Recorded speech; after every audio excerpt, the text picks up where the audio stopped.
Uite, cel mai bun exemplu este Zelinski. Da.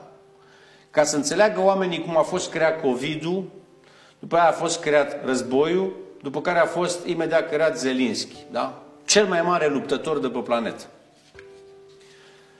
Cel mai mare erou. Cel mai mare. Cum un actoraș. Da? Baie de capul. Astăzi în Ucraina, numai că nu știe lumea, pentru că în Ucraina este dictatură militară. Nu există televiziune, nu există presă, dacă mâine spui ceva, te-au arestat, te-au împușcat, te-au, nu știu, condamnat. Pentru că este stare de război. Tu de ce crezi că am luptat și le-am băgat mințile în cap securiștilor? Bă, nu băgați, că intrați și la noi stare de război și nu mai puteți să spui nimic. Da. Într-o stare de război ai deci, aici aparatul militar care poporul ucrainean însă a aflat ce se întâmplă de fapt. Jaf de sute de milioane de euro din ajutoare, mâncare. Jaf de sute de milioane din echipamentul militar primit pe care l-au vândut. Jaf de sute de milioane de euro din resursele naturale. Corupție cât cuprinde, mai rău decât a fost vreodată în Ucraina.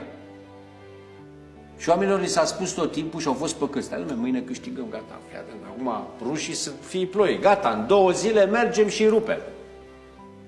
Suprapus cu ipocrizia americană care a zis, bă, care și-a văzut de interesele ei, pentru că America are de luat acum din Ucraina câteva sute de miliarde. Cu atât au îndatorat Ucraina. Practic, Ucraina nu mai valorează nimic. Europenii au dat ajutoare, americanii au dat împrumuturi. Și au zis, da, mă, luați de aici, mă, luptați-vă, mă, fraierilor, că noi vă dăm armament și ne-am scos industria de armament, 20 de ani are de... Și speriați europenii, bă, luați și voi, luați și voi, luați și voi, pentru că nu vezi, România cumpără armament ca să ce?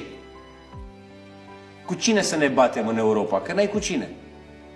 Cu ungurii? Păi cumpărăm și noi cai și mergem călare și ne batem cu săbile. Ce să bați? Că nici ungurii n-au nimic. Cu rușii? Păi rușii îți dau 3 rachete și te-au liniștit. Dar cheltuim bani.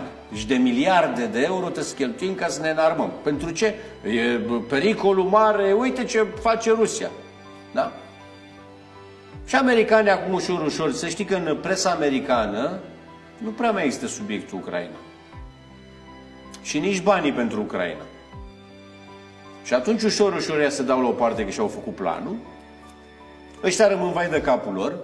Și ucrainenii se uită în calendar. Băi, a trecut un an și ceva, dar n-ați zis că în 3 zile îi batem pe ruși? Toată presa, toate televiziunile spuneau, gata, acum mai avem 3 zile și îl omorâm pe Putin și pe Putare. Deci mințiți. Și atunci oamenii și-au dat seama că au fost păcăliți, că au trăit într-o psihoză și o panică și o frică permanentă, da?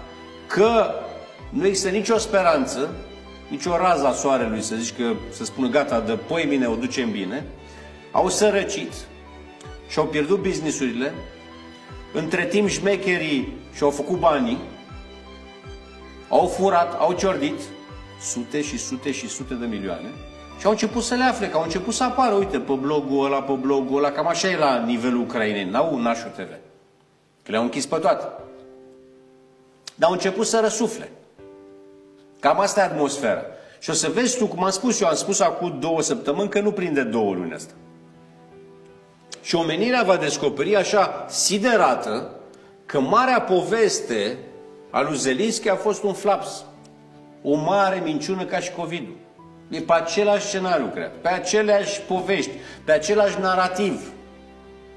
Să luptăm împotriva, acum virusul era Rusia și tot globul să luptăm împotriva virusului. Da, totuși